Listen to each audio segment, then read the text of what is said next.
प्रिया और महेश दोनों एक साथ कोर्ट से बाहर निकले। दोनों के हाथ में तलाक के फैसले के कागज थे। 6 साल की प्यार भरी शादी इस तरह टूट जाएगी, यह दोनों ने नहीं सोचा था। घर चलकर अपना सामान ले जाओ, इतना कहकर महेश रिक्शे में बैठ गया।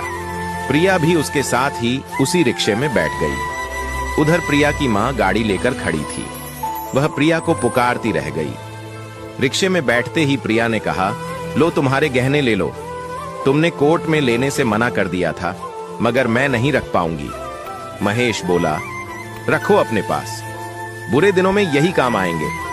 प्रिया को गुस्सा आ गया। बोली, मेरा बुरा सोचना बंद नहीं किया तुमने?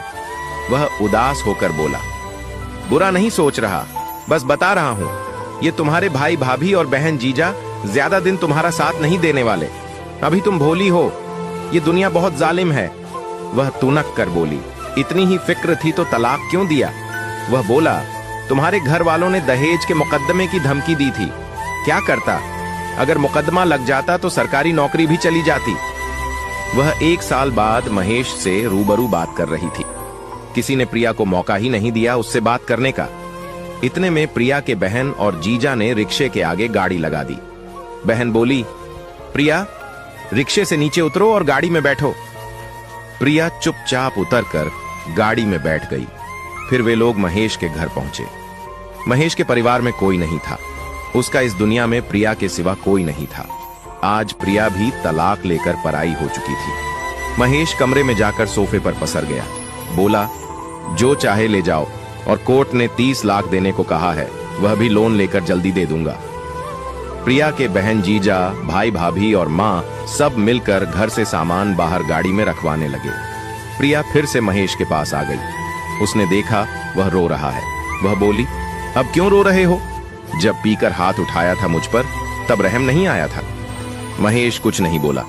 उसने जीवन में एक बार पी थी, उसी से इतना सब हो गया। प्रिया उस कमरे से बाहर आ गई। घर में घूम कर देखने लगी। हर तरफ जाले लगे थे।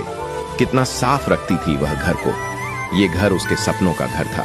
एक एक ईंट लगते हुए, पूरा होते हुए उसने इस घर को देखा था।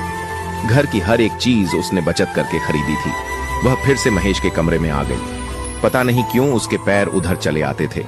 अचानक महेश उठा और उसके पैर पकड़ लिए। बोला, माफ कर दे प्रिया, छोटी सी गलती की इतनी बड़ी सजा मत दे। क्या बात? उस थप्पड़ के बदले मुझे 100 थप्पड़ मार दे, मगर छोड़कर मत जा। नहीं जी पाऊंगा मैं।